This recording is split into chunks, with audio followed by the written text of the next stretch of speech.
Karaniwang sentro ang pagkain sa mga pagdiriwang ng Filipino community at ang isang lokal na Pinoy-owned cake cafe na mas nakikilala ngayon sa mga ube-flavored desserts.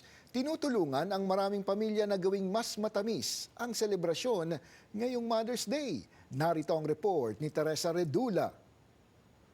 Ready to go na ang mga makukulay na sweets. Handa na rin ang mga advanced orders, gayon din ang mga extra desserts para sa mga last-minute orders.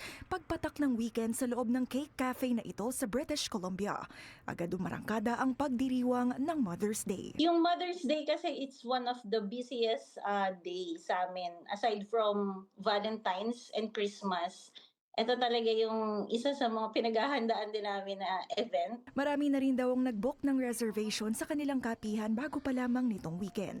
At bukod sa mga orders, handog din ang Filipino-owned business na Mom's Cake Cafe ngayong Mother's Day.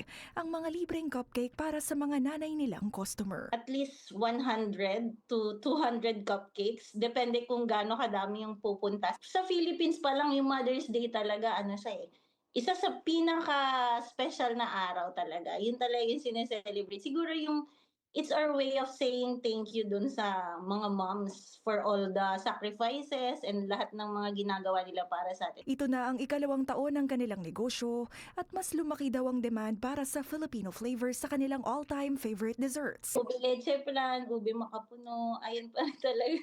Ube pa rin, basta Pilipino, ube pa rin talaga. Yung sweet and gatherings kasi parang incorporated siya ng love, comfort, and yung appreciation natin sa mother. Parang lagi siyang part ng memories natin growing up. Like, sa mga birthdays, hindi lang naman sa Mother's Day, like sa lahat ng celebrations ng life natin. Ngayong mas nakikilala ang kanilang negosyo sa komunidad. Malaking bagay daw na sila'y bahagi ng Mother's Day celebrations ng maraming pamilya, lalo na sa pagpili ng mga cake. Tumawag siya kahapon yung daughter ko nga na magpe-place daw ng order yung classmate niya, tapos sinasabi pa na ganitong color kasi ito yung favorite color ng mami niya, ganitong flavor, ganun.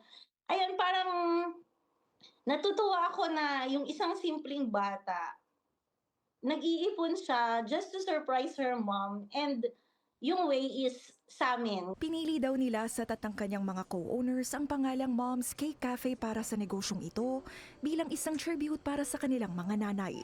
Lalo't malalim nila ang sweet traditions ng mga pamilyang Pilipino. Story ko kasi yung career ko is na-stop kasi naging full-time mom ako, full-time housewife for 5 years.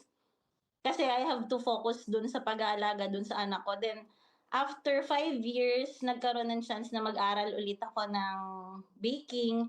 Tapos parang dun na ulit nag-start na nagkaroon ako ng career. So, dun sa ang masasabi ko lang dun sa mga moms na parang feeling nyo na pause yung career nyo, huwag kayong mawala ng pag-asa. Darating yung time na parang makakabalik kayo dun sa cycle. Karaniwang ilang araw lamang ang itinatagal ng mga cake, pero mas nagtatagal naman daw ang mga alaalang kaagapay ng mga selebrasyong ito. Paalalang hindi lamang ang mga nasa mesa ang magsisilbing matamis na regalo para sa mga ina, kundi pati na rin ang mga oras na inilalaan para sa kanila. Teresa Redula, Omni News, Toronto.